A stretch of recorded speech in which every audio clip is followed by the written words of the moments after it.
Novamente me disse: está pronto. Eu sou o Alfa e o Ômega, o começo e o fim. A quem tem sede, eu darei gratuitamente de beber da fonte da água viva. Amém? Isso aqui já é o Senhor já falando para João, né? Que ele é o Alfa e ele é o Ômega, não é assim? Mas aquele que tem sede, vem a quem?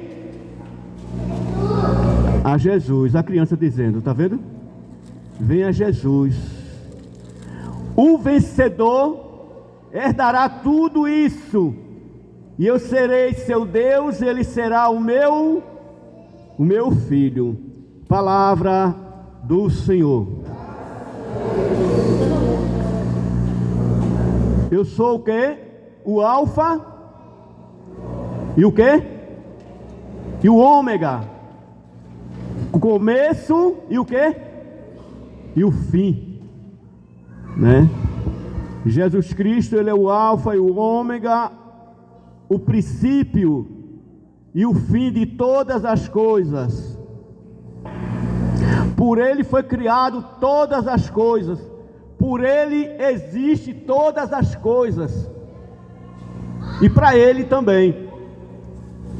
Por meio dele foi criado todas as coisas, nós sabemos disso. Como nosso irmão Berg pregou ontem lá em Gênesis 8 por diante, em que Deus determina a Noé que possa construir uma arca, para que pudesse salvar de cada casal, salvar cada casal de cada espécie, não é assim? E hoje, nós temos hoje a arca como a igreja. A igreja católica hoje é a nova arca, a arca de Noé. A Virgem Maria, aquilo foi uma prefiguração da futura igreja de Cristo, da Virgem Santíssima. Porque aquele que está na igreja, que está dentro da igreja, não se perde. Aquele que está dentro da igreja se salva, não se perde. Porque o catecismo da igreja vai dizer o seguinte: isso é muito forte, que fora da igreja católica não existe salvação. Justamente por causa disso, está me entendendo? Justamente por causa disso, que só se salvou quem estava na arca de Noé.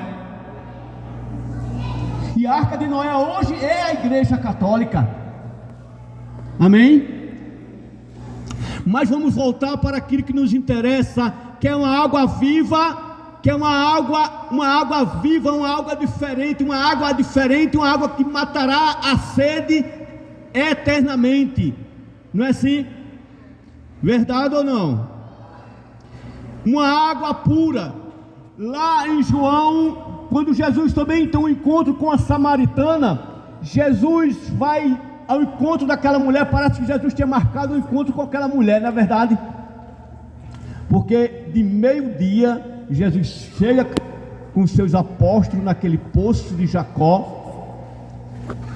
né? De meio-dia não tinha ninguém, mas existia aquela mulher, porque segundo a lei judaica, as mulheres não podiam pegar água de manhã, tinha que pegar água à tarde, né? No pingo de meio-dia, porque não tinha ninguém, né? Era permitido a este horário. Mas parece que Jesus tinha marcado um encontro com aquela mulher, né? Jesus dispensa os seus apóstolos e diz: olha, vai comprar mantimento. E Jesus fica sozinho com aquela mulher, conversando, dialogando. E o que é que Jesus diz para ela? Jesus diz o que para aquela mulher? Jesus diz que tem sede. Não é assim que Jesus diz para ela? Sim ou não? Vamos ver aqui o que diz a palavra de Deus aqui. Tomara que esse celular meu não desligue, viu? Aqui, oh glória. Jesus diz assim: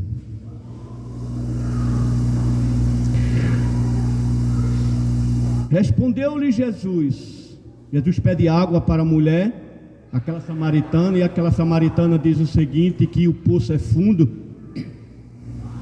E eu estava em casa meditando a palavra de Deus e pensava o seguinte, o poço é fundo e eu não tenho como tirar. Mas como ela veio buscar água? Se o poço é fundo, não tinha como ela tirar água, porque Jesus tinha lhe pedido de beber. Aí ela diz, mas o poço é fundo e não tem balde. Aí Jesus diz o seguinte, se tu soubesses,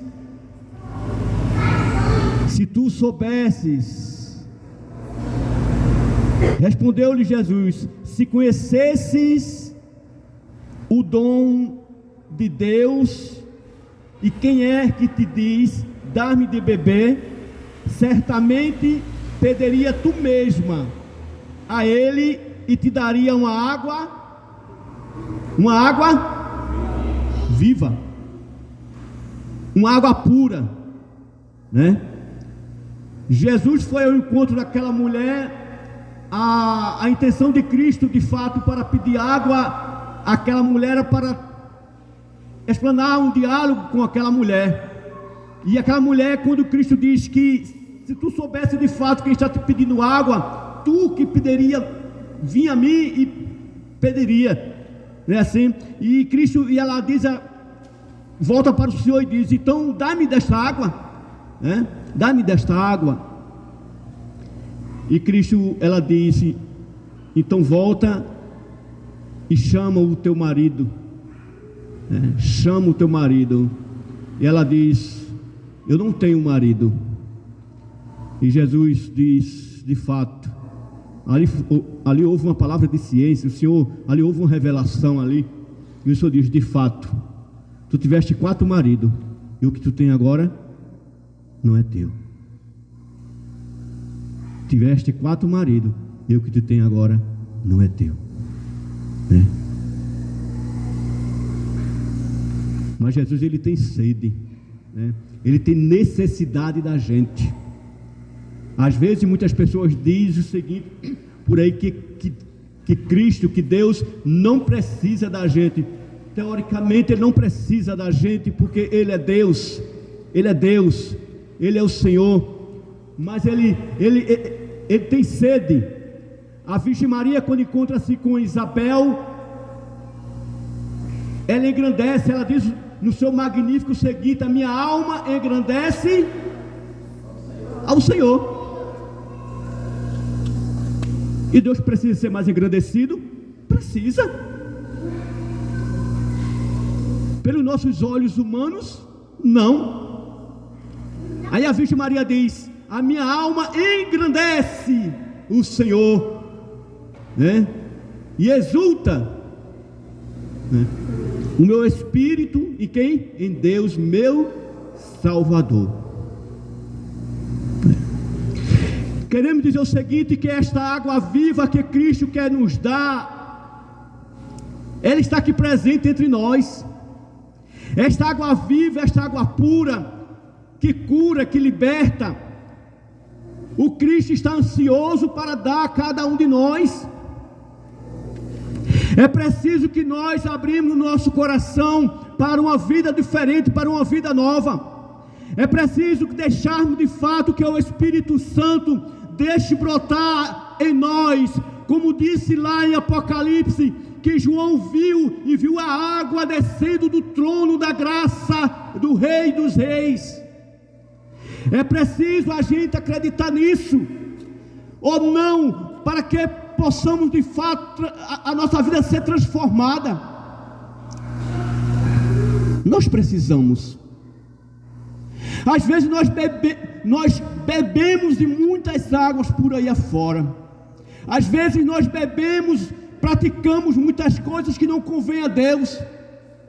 Mas o Senhor, lá em Apocalipse, nós entendemos o que o Senhor quer para nós nesta noite. Ele diz, e eu digo definitivamente de novo, que os rios de água viva irão fluir. Quantos profetas de Deus não falam desta água viva, desta água pura para o seu povo? É uma água diferente, não é uma água que nós bebemos e depois voltamos a ter sede novamente, não. Esta água viva que a Escritura fala, esta água viva que Apocalipse fala, esta água viva que Isaías fala, esta água viva que João fala, é o próprio Cristo. É uma água que preenche, meus irmãos, nossa saudade. É uma água que preenche nosso interior. É uma água que nos molha. Uma vez que estamos secos, ressequidos pelas coisas da vida, pelas tribulações do mundo, o Senhor, Ele nos concede esta graça da água viva todo dia, todo instante, toda hora.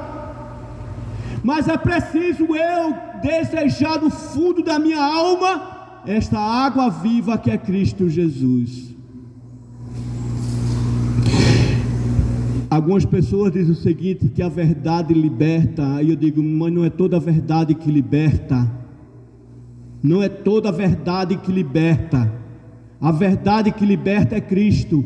Conhecereis a verdade, diz que a palavra liberta, mas quem é a palavra? Jesus. Portanto, nem toda a verdade liberta, só existe uma verdade que liberta, uma palavra que liberta, é Cristo Jesus. Só essa.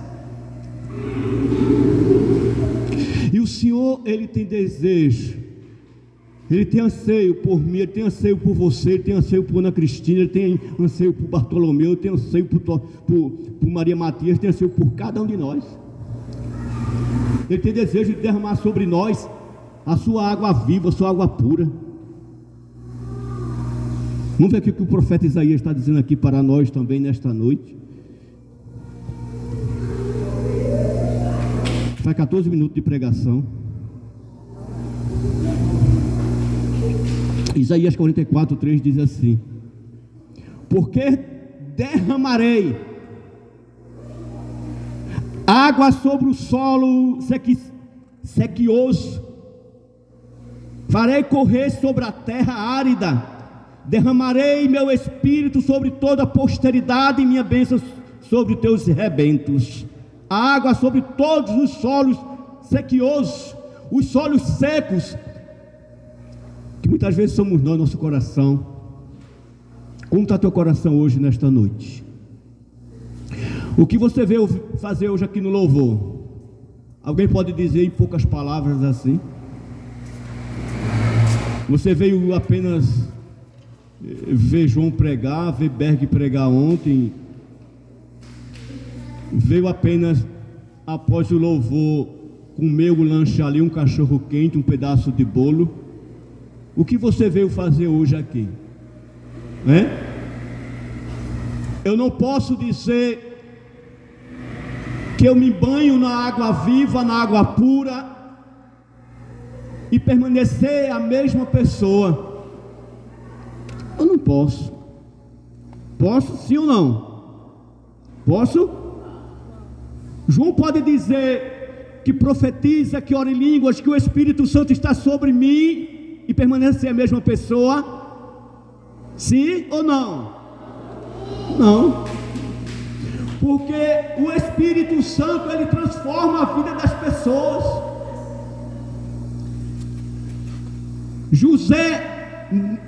Nicodemos pergunta a Cristo: como é necessário, o que é necessário fazer para nascer de novo?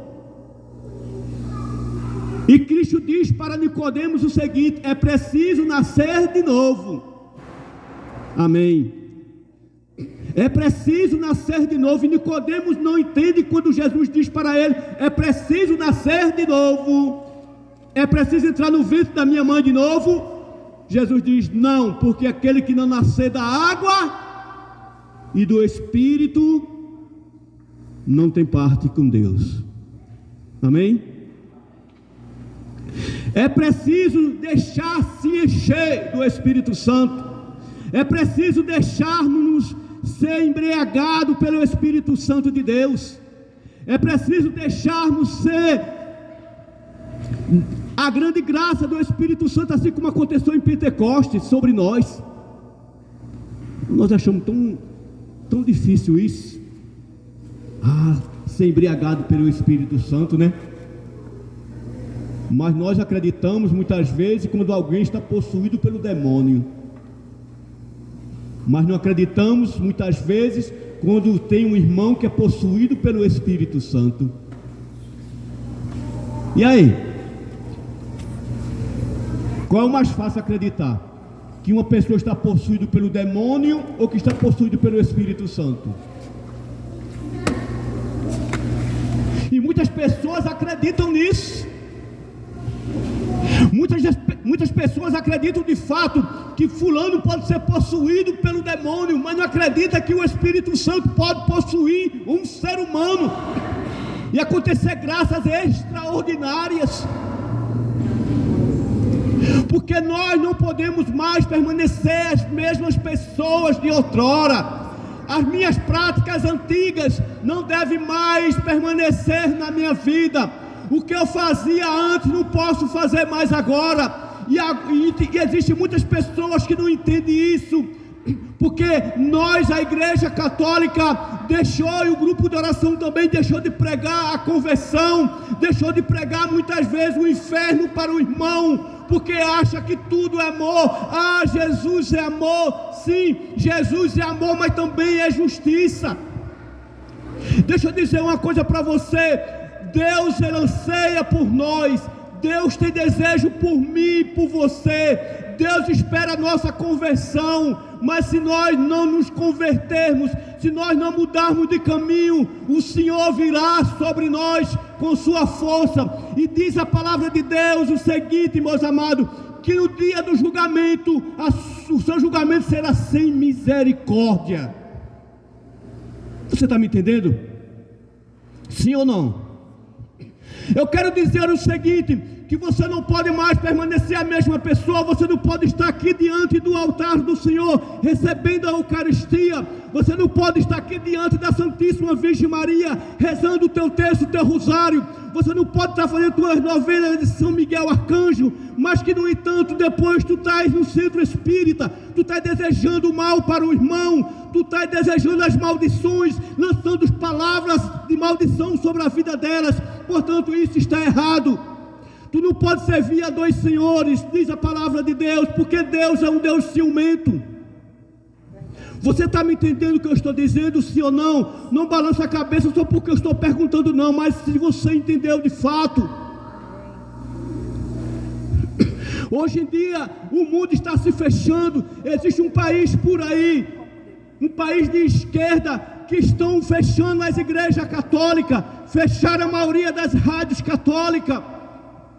Hoje em dia não se pode mais se falar sobre homossexualismo, não se pode mais, porque é crime. Se encontrar um homossexual, dois homens ou duas mulheres se beijando aí na praça, tudo é normal. Mas se encontrar eu beijando a minha esposa ali na praça, Deus beijando a esposa dele, isto é um escândalo. Querem direito, mas não querem dar respeito. Eu quero dizer isso porque é uma grande diferença de compactuar com os erros, é uma grande diferença de compactuar com o pecado e respeitar e amar o irmão. Não sou eu que digo, não, a palavra diz o seguinte, que Deus ama o pecador, mas aborrece o pecado. Deus abomina o pecado, e nós precisamos, como nós viemos muitas vezes no altar de Cristo, comungar em pecado, em erro muitas vezes. Esta é a realidade. Existem muitos católicos que estão aqui dentro do altar de Cristo, mas na quinta-feira está amarrando, está costurando a boca de sapo com o nome de muitas pessoas para fazer o mal. Existem pessoas que estão rezando o rosário diante da Santíssima Virgem Maria, que está cometendo um pecado mortal, mas depois está profanando. E aí?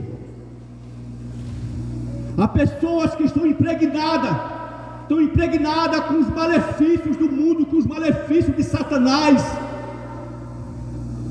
E a Bíblia diz que o julgamento para aquele que conhece a verdade é muito maior do que aquele que não sabe. Se Tozinho cometeu um pecado, começa a dedilhar. Botar o instrumento aí, meu irmão. Tozinho comete um pecado, mas ele não sabe que era pecado. Entende isso? Ele não sabe que era pecado, mas ele cometeu. Ele vai ser julgado. Mas eu cometi um pecado. João cometeu um pecado mortal eu cometi. E eu sei o que eu cometi foi pecado. Qual o julgamento mais severo que vai haver, o meu ou de Tozinho?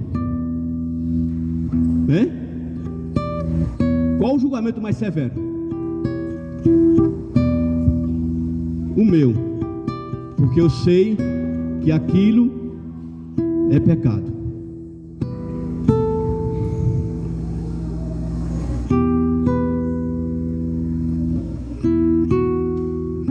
A gente precisa deixar lutar.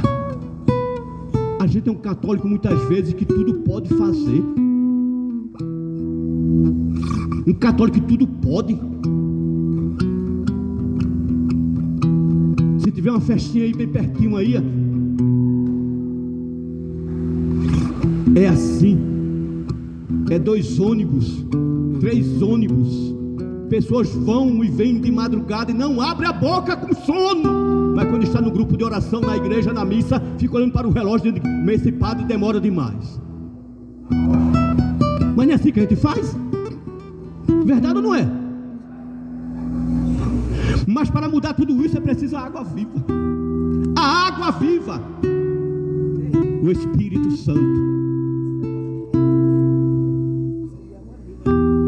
Eu não posso permanecer o mesmo não, meu irmão. Tu foste batizado. Tu foste batizado quando criança, tu recebeste. Tu sois consagrado. Você sabe o que é ser consagrado? Você sabe o que é ser consagrado? Olha bem para mim. Sabe? Ser consagrado é pertencer unicamente a uma pessoa. É um povo santo separado, diz a Escritura. Tu sois um povo santo, um povo escolhido por Deus. Você está me entendendo? Por isso que eu não posso me sujar com tantas coisas por aí afora. E muitas pessoas colocam a culpa no pecado. Não, é o pecado, sim, tudo bem. Tu és fraco, eu sou fraco.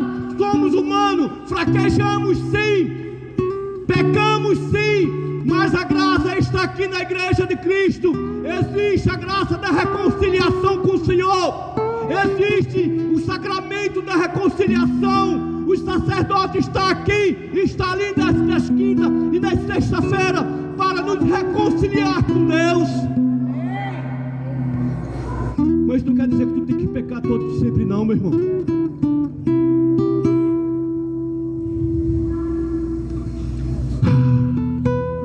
Hoje eu comungo, mas sexta-feira eu vou para o centro espírita.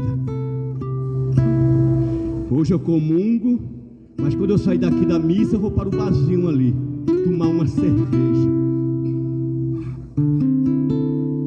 Tem pessoas que comungam a Cristo, que na realidade era para tu passar, para nós passarmos 10 minutos em adoração e ação de graça, porque é o tempo que o alimento do nosso organismo leva para se dissolver. Era para nós passarmos 10 minutos em ação de graça. Era para quando Tina comungar, ela passasse por mim, eu fazer assim, ó, reverenciá-la. Eu estou reverenciando Tina, eu estou reverenciando o Cristo que está nela. Amém? Aplauda forte o Senhor.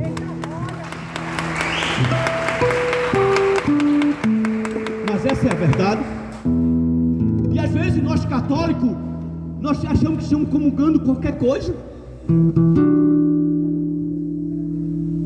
Ou estamos comungando o corpo e o sangue de Cristo. Não é uma simbologia não. Aqui não é uma simbologia é memória, é real, é verdade. O sacerdote transformar o pão no corpo de Cristo, o vinho no sangue de nosso Senhor Jesus Cristo. Que tamanha graça é essa? Que tamanha graça nós temos? E nós muitas vezes não queremos, deixamos de lado, profanamos a Eucaristia, as graças de Cristo.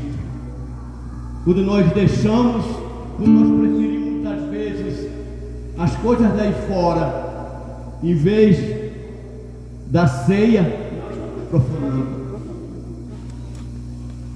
Nós estamos deixando de lado. Fecha teus olhos por um momento.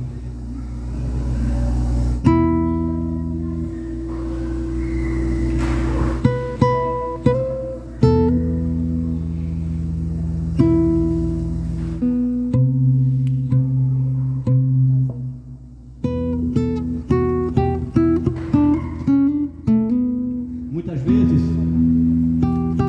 a gente não quer compromisso com Cristo.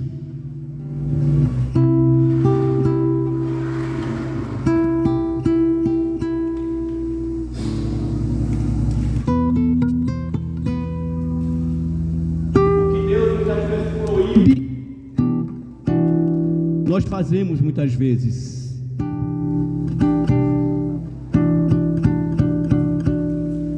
Às vezes você talvez pode até chegar e dizer assim: oxe, esse grupo de oração prega duro demais. Prega nada. Já fomos perseguidos muito mais. E não somos perseguidos ainda. Não chegou o dia ainda de sermos perseguidos.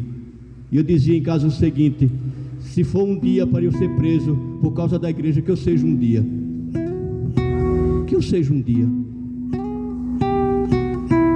Que nós precisamos. Nós precisamos chegar para Cristo e dizer que Ele é o Senhor de nossas vidas. Ele é o único Senhor de nossas vidas. Que não existe horóscopo. Que não existe cartomante. Que não existe macumba do mundo que seja maior do que Jesus Cristo. Você está me entendendo o que eu estou tentando dizer? Às vezes tem pessoas que são contaminadas por tudo isso, muitas vezes porque foram lá apenas frequentar. Como é que pode invocar os mortos? Pode invocar os mortos? Pode, povo católico? Não. Não se pode invocar os mortos.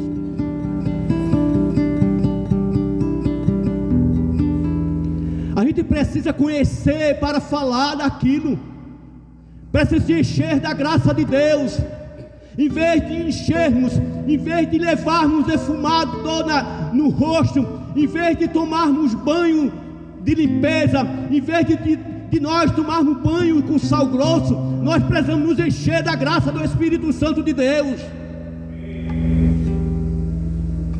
Você está me entendendo?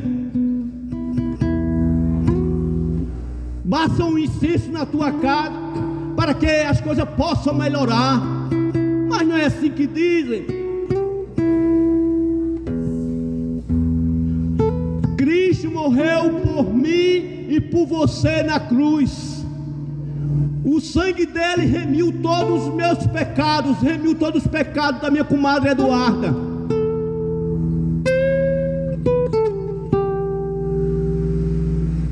Apenas devedor nós somos do sangue de Cristo e pronto.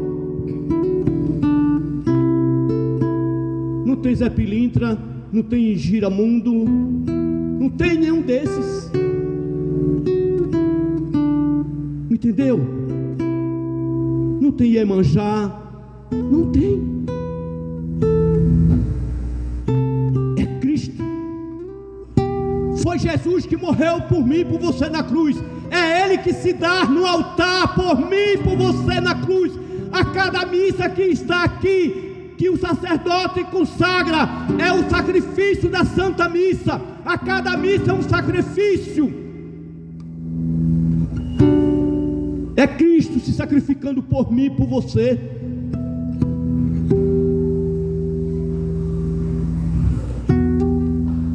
Vai ficando de pé para a gente rezar um pouco.